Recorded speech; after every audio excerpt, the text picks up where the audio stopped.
ये देश आपको माफ नहीं करेगा। सीआरपीएफ के 40 जवान पुलवामा में शहीद हुए। उनके नाम पर घूम घूम कर पूरे देश में प्रधानमंत्री ने वोट तो मांगा, लेकिन उनको शहीद का दर्जा नहीं दिया। इन जवानों के साथ ये घोर अन्याय मत कीजिए। हालांकि आपको अन्याय करने की और अपमान करने की आदत है। 1948 में पंजाब रेजिमेंट को युद्ध के वक्त बीजू पटनायक जी ने एक पायलट के तौर पर सीमा पे पहुंचाया था। आप उनको सीआईए का एजेंट कहते हैं। शर्म आती है आपके ऊपर। आप अपमान करते हैं लगातार जिन्होंने इस देश के लिए अपना योगदान दिया। आप तो कहते हैं ये देश नहीं झुकने दूंगा। आपके लोग पंजाब के, हरियाणा के, राजस्थान के, रूस के अंदर फंसे हुए हैं सैकड़ों दिनों से, और आज तक आप उनको ला नहीं पा रहे हैं। देश की सुरक्षा के बारे में आपको ध्यान नहीं, आपकी विदेश नीति का कोई अता पता नहीं। देश की 15,000 किलोमीटर की सीमा की सुरक्षा ये सीएपीएफ के जवान और अधिकारी करते हैं। और मैं बड़ी विनम्रता पूर्वक आपके माध्यम से सरकार से पूछना चाहता हूं, क्या उनकी मौत को आप शहीद का दर्जा भी देने को तैयार नहीं है? शर्म नहीं आती आपको? आप हमारे जवान जो शहीद होते हैं सीएपीएफ के, बीएसएफ के, एसएसबी के, सीआईएसएफ के, सीआरपीएफ के, आईटीबीपी के, उनको शहीद का दर्जा भी नहीं देते। सीआरपीएफ के 40 जवान पुलवामा में शहीद हुए। उनके नाम पर घूम घूम कर पूरे देश में प्रधानमंत्री ने वोट तो मांगा, लेकिन उनको शहीद का दर्जा नहीं दिया। कितना बड़ा गुनाह आप उनके साथ कर रहे हैं।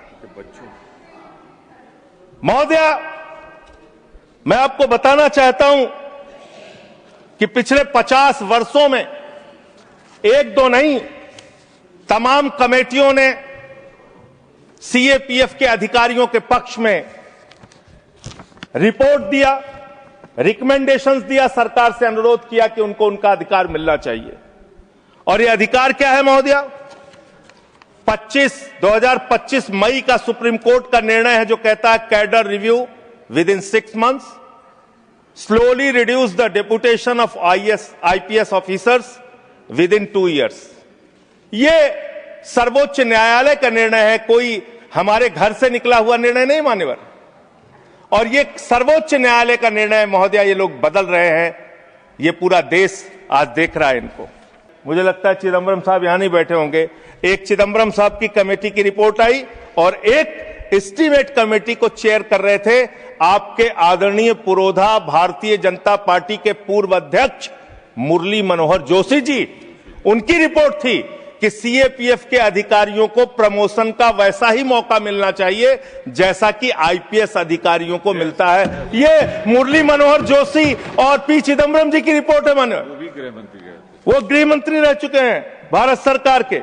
इसके अलावा अब मैं इनकी शहादत के बारे में बताना चाहता हूं। उनकी संख्या जवानों की और अधिकारियों की 11 लाख है। CRPF 3,13,678, BSF 2,92,000, CISF 1,60,000, ITBP 89,000, SSB 97,000। ये इनकी संख्या है पूरे देश में। महोदय, इनकी शहादत जो हुई है आपको जानना चाहिए, पूरे देश को जानना चाहिए कितनी बड़ी शहादत है इनकी। सीआरपीएफ के 62 जवानों ने अब तक अपनी 62 अधिकारियों ने अब तक अपनी शहादत दी है। और सभी रैंक के अधिकारियों और जवानों को मिला दिया जाए तो 2290 अधिकारियों और जवानों ने अपनी शहादत दी है। बीएसएफ के 85 अधिकारियों ने अब तक अपनी शहादत दी है और 2014 सभी रैंक के अधिकारी और जवानों ने अपनी शहादत दी है। सीआईएसएफ के 1 अधिकारी ने अपनी शहादत दी है और 126 सभी रैंक के जवान और अधिकारियों ने अब तक अपनी शहादत दी है। आईटीबीपी के 13 अधिकारियों ने अब तक अपनी शहादत दी है और 182 सभी रैंक के अधिकारी और जवानों ने अब तक अपनी शहादत दी है। एसएसबी के 5 अधिकारियों ने अब तक अपनी शहादत दी है और सभी रैंक को मिला लिया जाए तो 51 अधिकारियों ने और जवानों ने अब तक अपनी शहादत दी। वीर गति को प्राप्त हुए, उनको तो शहीद आप मानते भी नहीं हैं। जब 2001 में भारत की संसद पे हमला हुआ, ये संसद अगर सुरक्षित है तो हमारे उन्हीं सीएपीएफ के जवानों की बदौलत सुरक्षित है। 9 जवानों ने अपनी शहादत दी। मुंबई अटैक में 160 जवान और लोग अपनी शहादत दी। कश्मीर में 2014 में 20 जवानों ने अपनी शहादत दी। 2014 में वेस्ट बंगाल के एक्सप्लोजन में 2 जवानों ने अपनी शहादत दी। 2015 में 10 पुलिस फोर्स के लोगों ने अपनी शहादत दी। पठानकोट में 7 जवानों ने अपनी शहादत दी। 2016 में उड़ी अटैक में 19 जवानों ने अपनी शहादत दी। अमरनाथ के अटैक पे 7 जवानों ने अपनी शहादत दी। सुकमा अटैक में 9 सीआरपीएफ के जवानों ने अपनी शहादत दी और 2019 में 40 सीआरपीएफ के जवानों ने अपनी शहादत दी। पूरे देश में उनके नाम पे आपने वोट मांगा, लेकिन उनको शहीद का दर्जा आज तक नहीं दिया। आपने इनके साथ किया, कैसे कैसे किया, यही अंतिम बात कह के अपनी बात समाप्त करूंगा। कब से ये लोग कानूनी लड़ाई लड़ रहे हैं? 2012 में इन्होंने हाई कोर्ट दिल्ली में एक रिट पिटीशन दाखिल किया। फिर 2015 में इनको दिल्ली हाई कोर्ट से इनके पक्ष में आदेश आया। 16 में फिर आप इनके खिलाफ चले गए। फिर फरवरी में सुप्रीम कोर्ट ने आपके आदेश, आपकी एसएलपी को रिजेक्ट किया। फिर 2 अप्रैल 2019 में फिर इनके पक्ष में आदेश आया। फिर 3 जुलाई 2019 को, सबसे महत्वपूर्ण यह है महोदया, 3 जुलाई 2019 को मेरे ख्याल से 2 कैबिनेट मंत्री तो हैं, वो जरूर रहे होंगे उस कैबिनेट में, कैबिनेट ने पास किया महोदया, इसी सरकार के कैबिनेट में। क्या लिखा है इसमें? This would result in grant of NFFU to eligible Group A executive cadre officers of CAPF. The decision would also benefit Group A executive cadre officers of CAPF for availing the benefit of NFSG at an enhanced rate of 30% as per guidelines. ये आपके cabinet का आदेश है। Cabinet का आदेश आप खुद ही पलट रहे हैं। जो 2019 जुलाई में आपने इन अधिकारियों के पक्ष में एक निर्णय लिया, उसको आप खुद से पलट रहे हैं। महोदया, मैं आपके माध्यम से इस सरकार से कहना चाहता हूं, इन जवानों के साथ, इनके अधिकारियों के साथ ये अन्याय मत कीजिए। ये देश आपको माफ नहीं करेगा। ये भारत की सुरक्षा करते हैं, सीमाओं की सुरक्षा करते हैं, संसद की सुरक्षा करते हैं, एयरपोर्ट की सुरक्षा करते हैं।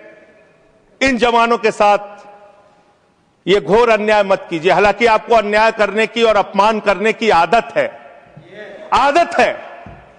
स्वर्गीय बीजू पटनायक जैसे बहादुर व्यक्ति की आपने अपमान किया। आपसे बीजू पटनायक जैसे बहादुर, मैं महोदया इसी से इस विषय पर मैं खत्म कर रहा हूं। 1948 में पंजाब रेजिमेंट को युद्ध के वक्त बीजू पटनायक जी ने एक पायलट के तौर पर सीमा पे पहुंचाया था। आप उनको CIA का एजेंट कहते हैं। शर्म आती है आपके ऊपर। ये आप कर रहे हैं। आप अपमान करते हैं लगातार जिन्होंने इस देश के लिए अपना योगदान दिया। महोदया, मैं आपके माध्यम से बस खत्म कर रहा हूं, 1 मिनट में खत्म कर रहा हूं। महोदया, मैं आपके माध्यम से कहना चाहता हूं, देश पर ध्यान दीजिए, देश के लोगों की चिंता कीजिए।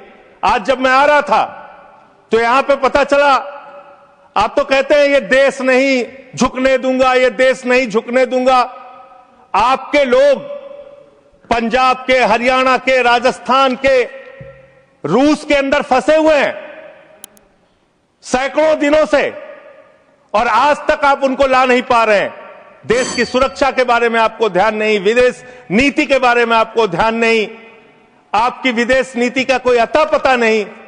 बावजूद इसके आप एक बिल लेके आ रहे हैं जिससे कि अधिकारियों का हक छीनने और मारने का काम आप कर रहे हैं। मैं इस बिल के विरोध में हूं और जो अमेंडमेंट्स हमने दिए हैं उसको सरकार स्वीकार करती है और इसको बिल को सिलेक्ट कमेटी में भेजती है, तो इसका पूरा अध्ययन किया जाएगा।